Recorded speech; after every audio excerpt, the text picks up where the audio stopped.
Apa kabar? Assalamualaikum warahmatullahi wabarakatuh. Kembali berjumpa dengan saya, Hersman Munarif dari Forum News Network. Akhirnya kita dapat update terbaru tentang kondisi pasukan kita, pasukan TNI di Papua, dan Kodam, Kepala Penerangan Kodam Cendrawasih di Papua sudah memberikan konfirmasi data terbaru itu, 4 orang anggota pasukan TNI itu yang meninggal dunia di sana meningkat menjadi 4 orang. Jika sebelumnya Panglima TNI mengkonfirmasi baru 1 orang, yakni itu prajuritnya bernama Miftahul Arifin. Ada versi juga kalau dari OPM itu Miftahul Ulum. Tapi yang lain ada kemudian menyusul 3 orang, dan mudah-mudahan saja ini tidak bertambah ya, karena masih ada beberapa pasukan yang masih belum kembali ke induk pasukannya. Dan tentu saja ini merupakan duka cita bagi kita semua, dan juga khususnya pada keluarga. Kalau sekarang ini orang sedang rame-rame arus mudik, mereka pulang ke kampung halaman, ini justru pasukan TNI kita kembali ke kampung halamannya dalam kondisi di peti jenazah, menjadi korban dalam pertempuran di Papua. Saya kembali akan mengajak Anda untuk berbincang dengan pengamat militer dan sekaligus analis politik dari Universitas Nasional Jakarta, Bung Salamat Ginting. Assalamualaikum, Bung Ginting. Waalaikumsalam warahmatullahi wabarakatuh. Ya, Bung Ginting, situasi terbaru seperti itu ya. Kita tentu berharap tidak akan bertambah korbannya. Ya, pertama tentu duka cita mendalam kita kehilangan para prajurit terbaik kita. Ya, mudah-mudahan ini kusuma bangsa kita ini bisa diterima amal ibadahnya di sisi Allah Subhanahu wa Ta'ala, dan kita termasuk khususnya para keluarga besar TNI juga mendoakan agar para prajurit yang lain yang belum ditemukan bisa dalam keadaan selamat dan sehat walafiat. Yes, Begitu Bung Hersu, itu ya. yang keprihatinan mendalam kita semua sebagai bangsa Indonesia. Yes, Nah, dan kemudian ya. ya betul, memang kita harus jelaskan dulu Bung Hersu secara administratif bagaimana sih kondisi Kabupaten Duga ini. Ya, Dia dia sesungguhnya Anda hanya. sudah pernah ke sana ya, Bung Ginting ya? Iya, iya. Kebetulan waktu pembangunan Trans Papua, saya 2 kali ke sana, ke Nduga itu, Mhm. bersama rombongan Panglima TNI Jenderal Gatot Nurmantio. Mhm. Jadi memang wilayahnya hanya sekitar 4% dari keseluruhan Pulau Papua ya. Mhm. Tapi Duga ini sebelah utara kira-kira berbatasan dengan Kabupaten Lani Jaya dan Puncak Jaya, Mhm. sebelah timurnya berbatasan dengan Kabupaten Yahukimo dan Jayawijaya. Dulu ini masuk ke Kabupaten Jayawijaya nih Bung Mhm. Hersu, Ke tapi Pengembangan di ini ya, ya Mekaran. Pemekaran. Ya. Ya, dan sebelah selatan juga berbatasan dengan Kabupaten Asmat. Saya nyaris setiap tahun ke Asmat itu, Bung Hersu, dan Mhm. sebelah barat berbatasan dengan Kabupaten Mimika. Kita ingat, Bung Hersu, peristiwa penyanderaan di Mapenduma tahun Ya. 1996. Mapenduma juga bagian dari distrik Nduga, Bung Hersu. Ya, ya, ya. Ya, Ini jadi ini hotspot memang ini jadi ya istilahnya kalau dalam. betul, betul. Jadi kabupaten ini ibu kotanya di Kenyam. Nah, kemudian kalau kita lihat eh, kalau kita lihat topografinya Mhm. itu bervariasi mulai daerah datar sampai bergunung-gunung Mhm. dengan ketinggian sekitar 200 meter sampai 4.500 meter di bawah permukaan laut. Nah, Di atas, dan di atas, hampir di atas atau di bawah? ya, Di atas ya. di bawah permukaan laut, iya sorry, di atas permukaan laut maksud saya. Mhm. Nah, sekitar 70% merupakan kawasan eh, Taman Lawrence itu, Bung, hutan Oh lindung. ya, ya, ya. Karena dulu Ya, peneliti ya, ya, waktu Pak Duma itu juga peneliti di itu ya, ya, ya, Presisi para Lawrence. peneliti biologi yang mayoritas dari Universitas Nasional waktu itu ya. Ya, ya. Jadi kalau kita lihat peristiwanya pada saat kejadian itu Sabtu pekan lalu itu cuaca juga memang cuaca buruk ya, Hmm. berawan dengan suhu sekitar 18 derajat Celcius. Mhm. Sana bisa lebih dingin lagi, Bung Hersu ya, Mhm. kondisi karena pegunungan masih kawasan Taman Lawrence ya. Nah, Mhm. kalau kita lihat serangan pasukan Tentara Pembebasan Nasional Papua Barat (OPM) ini, itu posisinya di distrik Mugi, Mhm. bukan di Mapenduma. Jadi di Mugi. Nah, ini awalnya kan memang TNI eh, hanya mengatakan cuma satu prajurit TNI dari Yonif Raider 321 Divisi Infanteri 1 Kostrad. Nah, serangan serangan ini diduga kuat memang terjadi di pos militer gabungan TNI Polri di Mugi. Bisa dibilang serangan itu adalah mungkin ini penyerangan atau penyergapan paling mematikan yang merugikan TNI Polri sejak era reformasi ini, Bung Hersu. Ini mengenaskan sekali.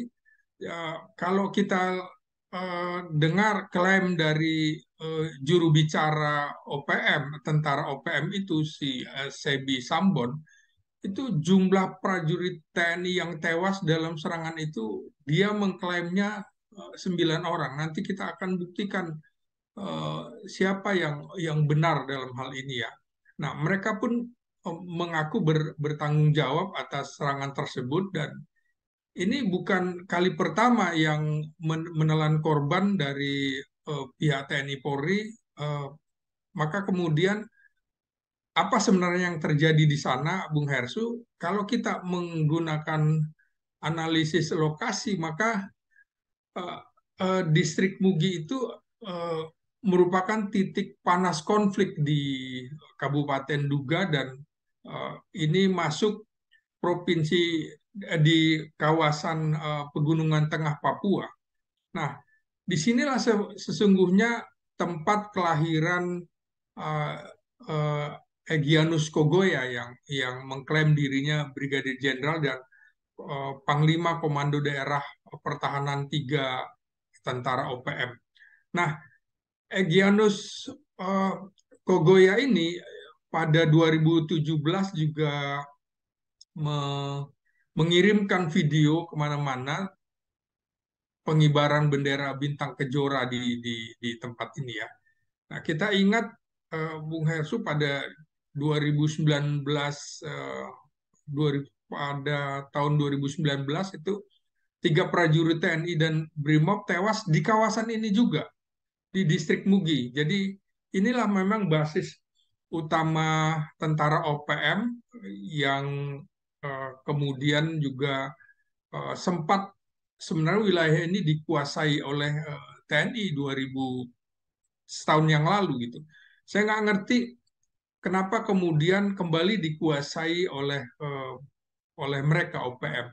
Jadi kalau kita lihat eh, pos TNI itu posisinya memang di atas pemukiman penduduk, tapi di atasnya masih ada bukit. Jadi kemungkinan penyerangan itu dilakukan dari atas bukit sehingga eh, posisi OPM tentu lebih diuntungkan, lebih unggul di situ dan mereka bisa dengan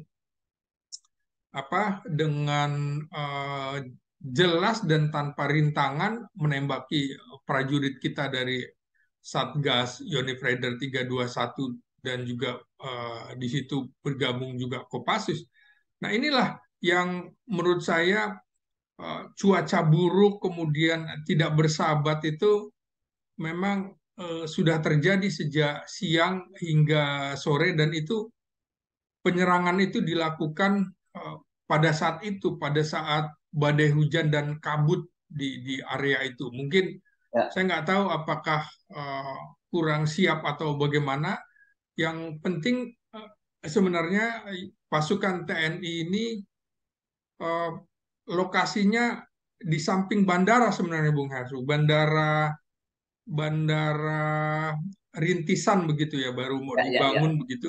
Ya. Ya, Oke, sehingga hanya sorry, saya sebentar. Tapi kalau dari penjelasan Panglima TNI kemarin, berdasarkan wawancara dengan dia dengan salah satu personil yang terlibat, kalau kita ingat ya wawancaranya Pak ya Panglima, yang nyatakan bahwa mereka ini disergap itu ketika mereka berada di apa dihadang juga oleh penduduk. Jadi artinya bukan di pos itu, bukan ya. Mereka sedang melakukan operasi pencarian dan gitu bertemu di satu perkampungan, mereka dikelilingi oleh ibu-ibu, oleh anak-anak gitu yang berteriak-teriak histeris, dan pada saat itu mereka diserang yang sehingga membuat mereka itu kesulitan karena di situ ada ibu-ibu dan anak-anak gitu, kalau penjelasannya Panglima TNI kemarin, Bung Ginting. ya eh, persis Bung Hersu. Jadi rakyat itu, penduduk sipil dijadikan perisai tameng Ya, oleh ya. tentara OPM, sehingga TNI akan kesulitan untuk melakukan penembakan. Disitulah didahului oleh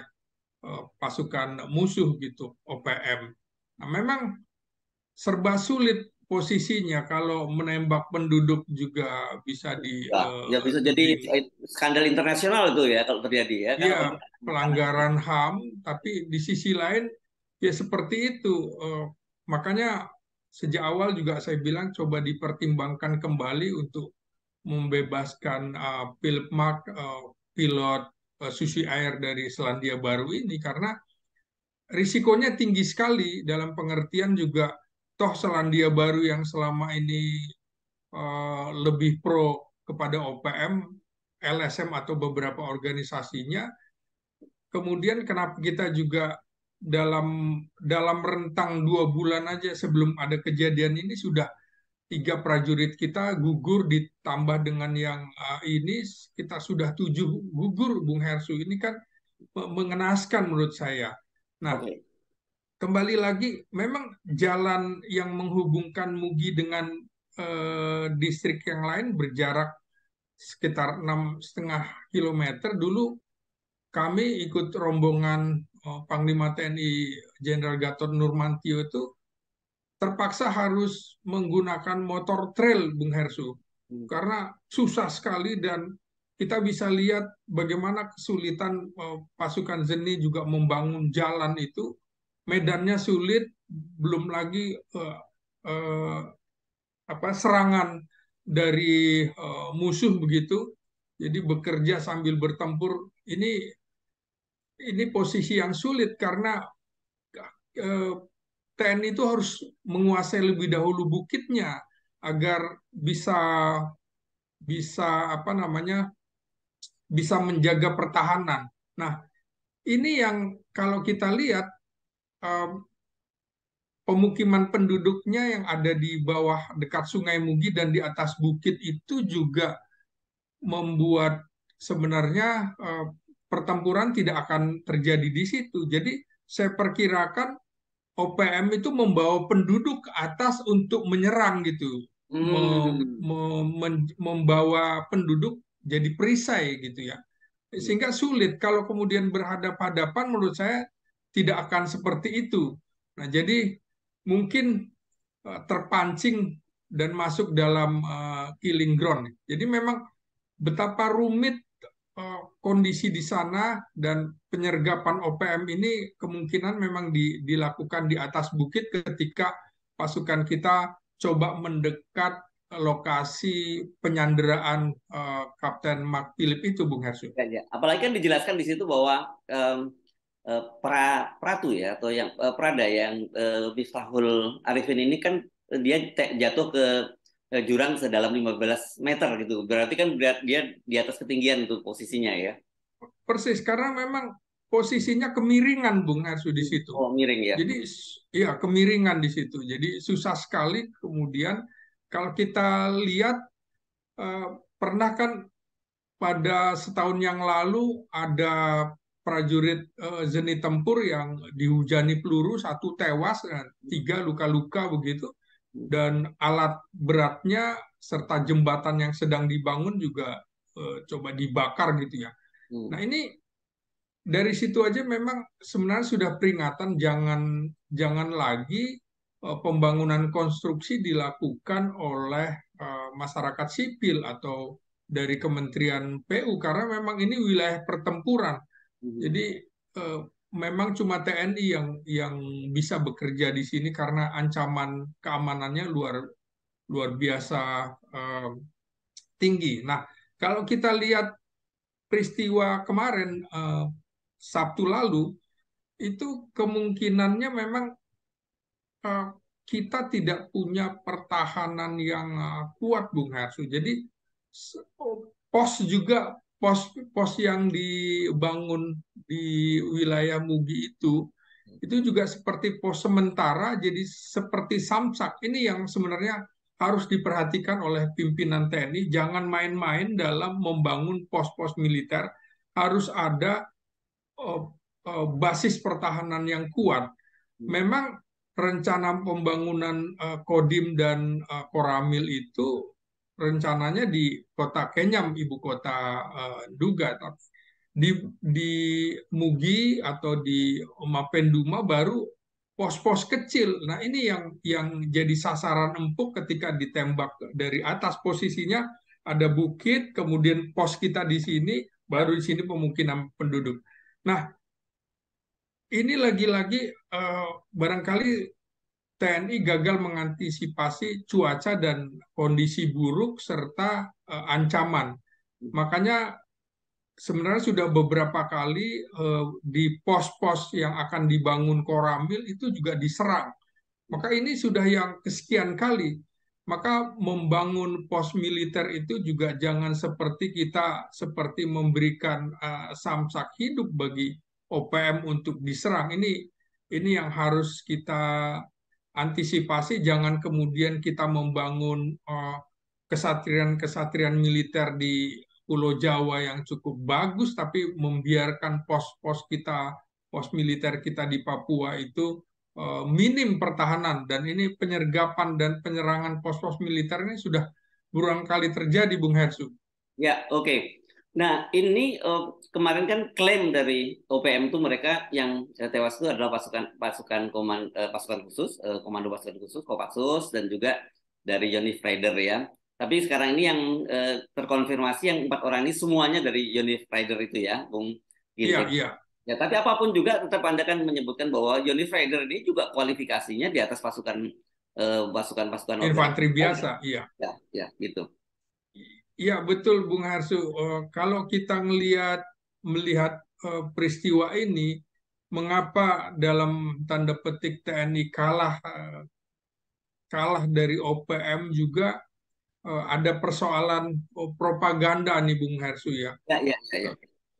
Kita lihat kemarin eh, bagaimana eh, Kepala Penerangan Kodam Cendrawasih, Kepala Dinas Penerangan Angkatan Darat tidak berani bersuara apa yang sesungguhnya terjadi. Begitu juga dengan Kepala Pusat Penerangan TNI. Sementara OPM sudah melakukan propaganda, mengirimkan rilis kemana-mana, termasuk dengan bahasa Inggris. Nah, ini propaganda ini ilmu yang sebenarnya juga harus dikuasai oleh personil penerangan kita. Selama ini memang propaganda lebih menjadi domain pasukan intelijen kita, Bung Hersu. Jadi eh, TNI juga harus belajar ilmu ini.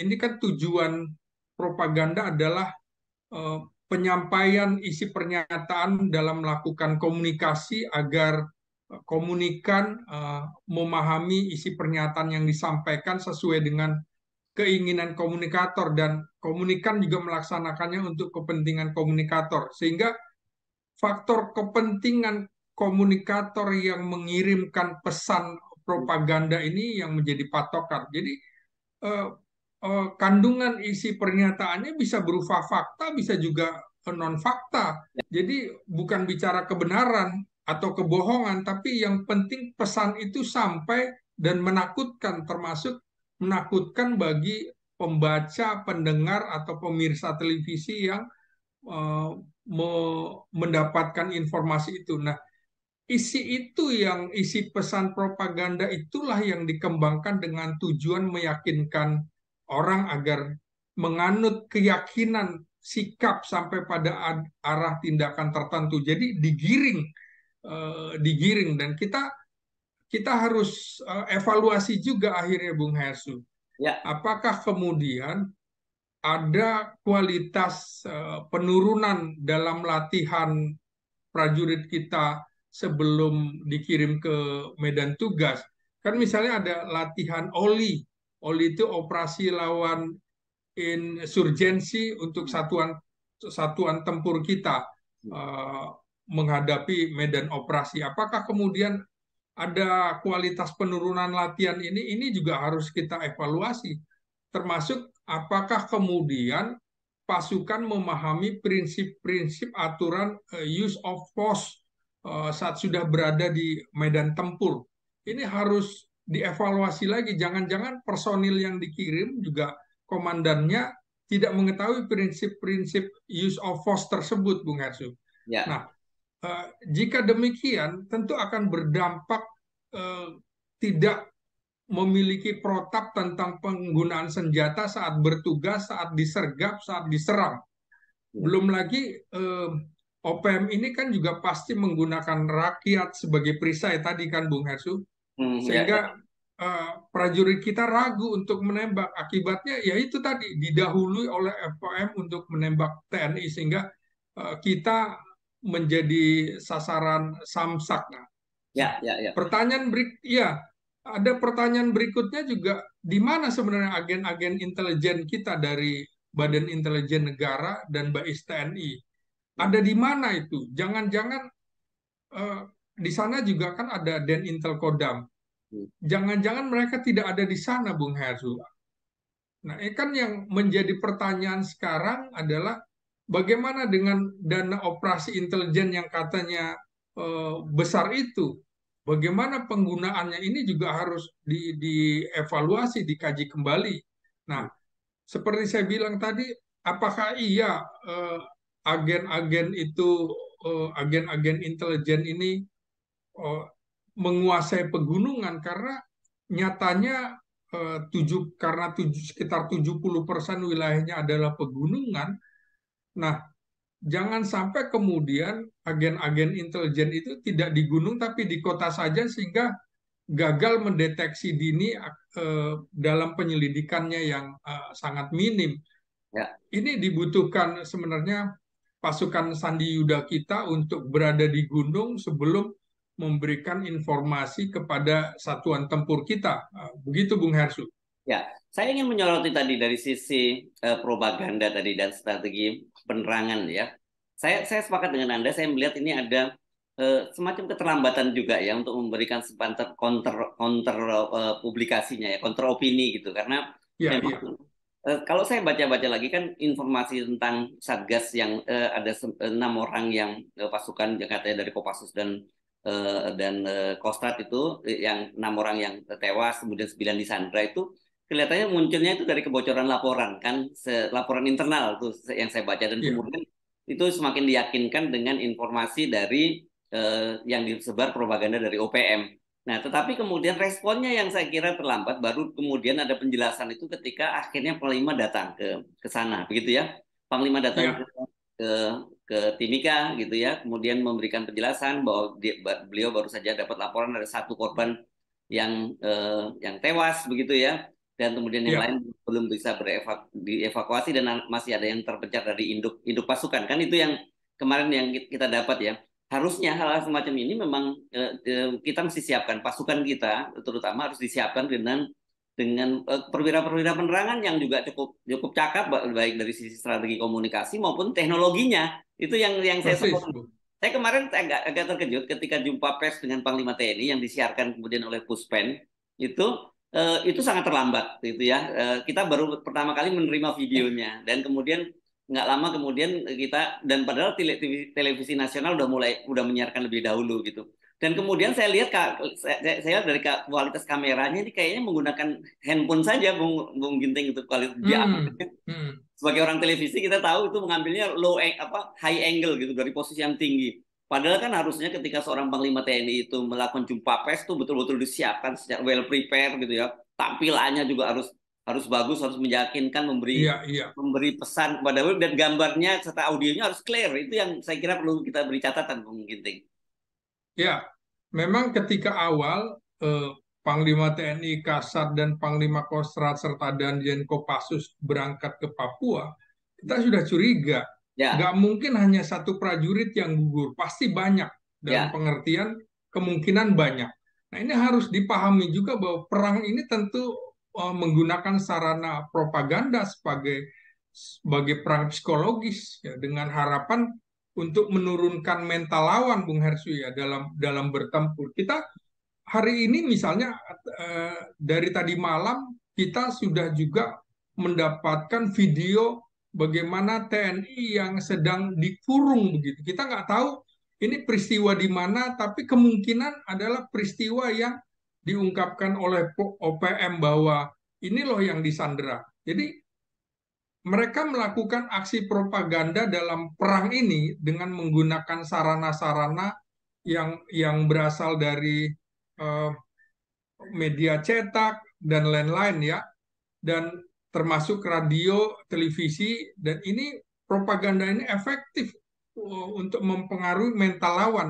hmm, Nah, dalam hal ini seharusnya kita yang lebih terorganisasi daripada OPM dalam menggunakan perang psikologis atau propaganda ini dalam penyelenggaraan perang dibandingkan dengan OPM.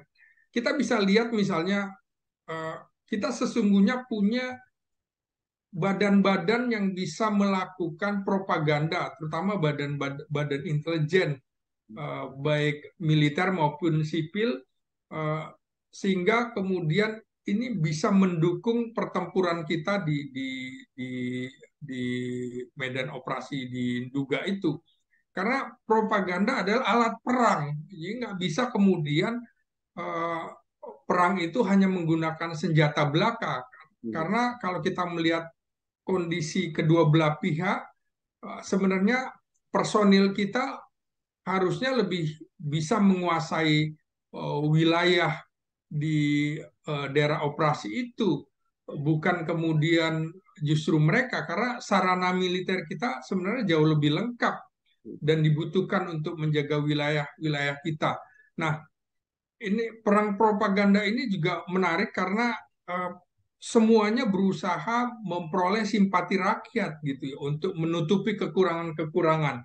Nah, dalam hal ini menurut saya akhirnya terbukti bukan satu prajurit yang ya, gugur, kita sangat menyesalkan, hmm, maka kemudian orang akan beralih ke, karena terlambat yang Bung Hairsu bilang tadi, hmm, orang akhirnya akan melihat informasi yang dikeluarkan oleh OPM, jangan-jangan ini yang benar. ya, Nah, ya, ya, inilah ya ya pertahanan sebuah negara pada masa sekarang ini itu bisa dikatakan memadai bila tidak memadai hanya mengandalkan kekuatan militer semata.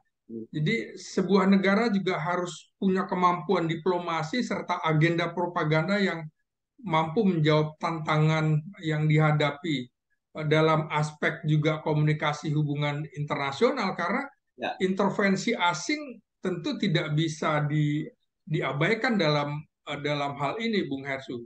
Nah, ya. kita akhirnya bicara eh, karena ini penjelasan dari penerangan TNI, kita akhirnya akan bicara komunikasi publik, begitu Bung Hersu ya? Ya, iya, saya kira juga tidak kalah pentingnya itu karena kemarin itu menurut saya cukup terlambat ya untuk segera memberikan responnya dan saya paham ini mungkin kadang-kadang ini berkaitan dengan birokrasi ya dan harusnya seperti ini juga disadari oleh pejabat tinggi karena kan hierarki di militer itu sangat ketat gitu ya, Bung Rok, Bung Iya, iya.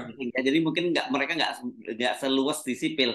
Yang begini-begini ini menurut saya harusnya diberi diberi apa ada breakthrough, ada terobosan gitu ya. Satu perwira-perwira yang ditempatkan di penerangan itu harus perwira-perwira yang terbaik, kemudian segi Iya. skill komunikasinya baik, teknologinya juga terbaik, dan dia punya jalur langsung kepada para pimpinan ini petinggi TNI, terutama Panglima. Jadi tidak lagi ada hambatan birokrasi seperti itu, Bung Ginting. Persis. Jadi komunikasi publik memang membutuhkan pembicara publik, juru bicara yang baik ya, yang bisa berbagi informasi, memberikan presentasi bagaimana sesungguhnya secara detail gitu kan. Ya, ya, Juga harus menguasai audiensnya gitu kan. Ya, kelompok orang yang mau mendengarkan dan mengetahui apa yang eh, diceritakan oleh si pembicara publik itu. Jadi saluran yang digunakan, iya kalau Bung Hersu bilang tadi sepertinya hanya menggunakan kamera handphone, ini harusnya juga jangan hanya itu. Pesan lewat audio, video, presentasi visual harusnya lebih detail gitu. Walaupun ini kalau kita lihat eh, konferensi persnya hanya sebentar saja, mungkin cuma sekitar 5 menit, Bung Heru. Mestinya ini dimanfaatkan sebaik mungkin 12-an menit, komunikasi publik. Bung Ginting. 12-an menit Ya, itu. 12-an menit itu saya lihat anunya. oh Total 12-an ya. ya, dengan tanya jawabnya, ya, dengan tanya jawabnya betul Anda? Oh iya, dengan tanya jawab. Ya, Ini dengan tanya kan jawab. sebenarnya Ya. eh, sebuah opsional untuk menyajikan pesan secara visualnya harus lebih lengkap Yes. dengan cara audio, dan pesannya bisa disampaikan dengan cara misalnya termasuk kok tidak ada konferensi pers dalam bahasa asing, karena wartawan asing juga menunggu itu, Ya, sehingga ya. kita kalah cepat. Sementara komunikasi publik yang dilakukan oleh pihak lawan itu detail, Bung Hersu, sampai kemudian kalau kita lihat sudah ada komentar dari anggota DPR Australia segala macam. Mhm. Dasarnya apa? Dasarnya dari komunikasi publik juru bicara OPM. Ini kalau kita lihat, jadi tujuan komunikasi publik kita belum tercapai seperti Yes. yang kita harapkan gitu ya. Penyampaian pesan, berita, informasi yang bisa dicerna oleh audiens. Yes. Nah, inilah yang kemudian kita mestinya bisa, komunikasi publik itu bisa membujuk, membangun Ya. hubungan ya agar terkoneksi dalam Ya. membuat jaringan informasi itu, Bung Hersu. Ya, satu saya kira briefing terhadap media itu harus cepat gitu ya, sering harus Ya, berjalan. Kedua kan banyak saluran.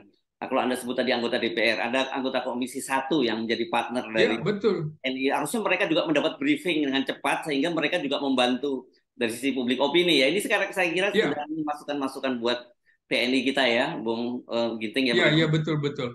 Ya, Nah, oke. eh, lagi-lagi yang kemudian akhirnya kita kembali lagi ke persoalan tadi itu, Bung Hersu.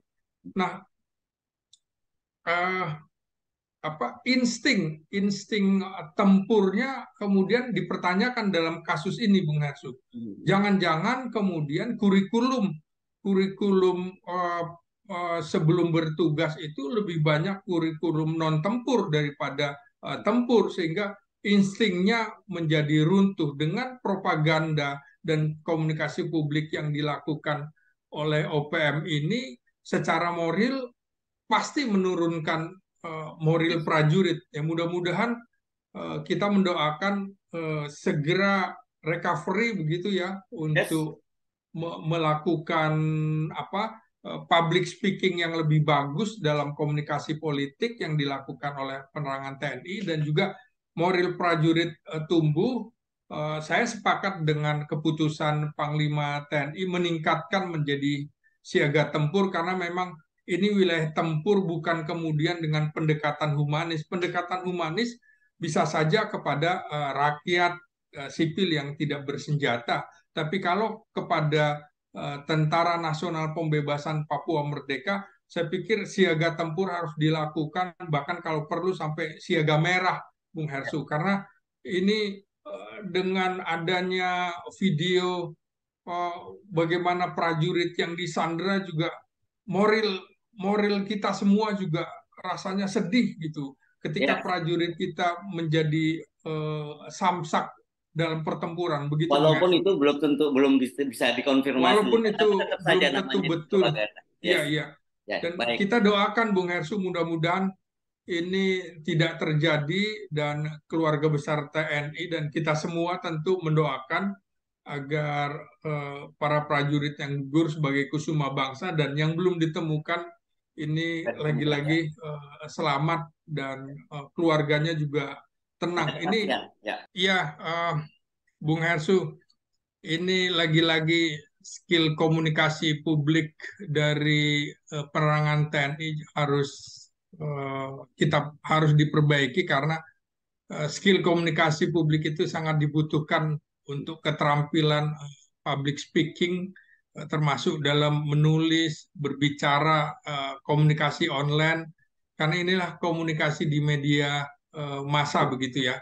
Jadi karena kalau konteks audiens yang luas, komunikasi publik juga merupakan kegiatan kehumasan atau public relation yang harus dikuasai dalam perang opini Ya, di Papua ini. ya, Jadi saya kira itu harus diperbaiki. Kemudian juga barangkali evaluasinya adalah intelijen kita harus lebih diperkuat di situ, latihan pratugas juga, eh, kurikulum pertempuran harus jauh lebih banyak daripada kurikulum non tempur supaya ini membangkitkan, meningkatkan insting tempur pasukan kita. Dan termasuk yang terakhir adalah eh, pimpinan TNI harus mampu membangun pos militer yang kuat dari sisi pertahanan seperti benteng untuk menghadapi musuh, bukan dengan pos militer seadanya, karena ini sudah yang kesekian kali prajurit kita gugur dalam penyerangan atau penyergapan pos TNI. Saya pikir itu, dan mudah-mudahan ini menjadi pembelajaran bagi kita semua, termasuk keputusan politik dari pemerintah dan DPR dalam penugasan militer di medan operasi melawan separatis. Sekali lagi, separatis bukan kelompok kriminal bersenjata atau kelompok teroris separatis, tapi cukup separatis aja, sehingga kita tidak ada beban untuk dituduh melakukan pelanggaran HAM. Begitu Bung Hersu, sebagai yes. akhir closing pertemuan kita, diskusi kita kali ini. Terima Oke, kasih. ya terima kasih Bung Slamet Ginting, analis politik dan militer dari Universitas Nasional Jakarta. Assalamualaikum warahmatullahi wabarakatuh. Waalaikumsalam warahmatullahi wabarakatuh. Je renie jusqu'à mon sang et je ne sens plus qui je suis. Il n'y a plus d'innocent. J'aimerais dire que je sais ma route et que je ne doute que quand j'ai bu mes vues.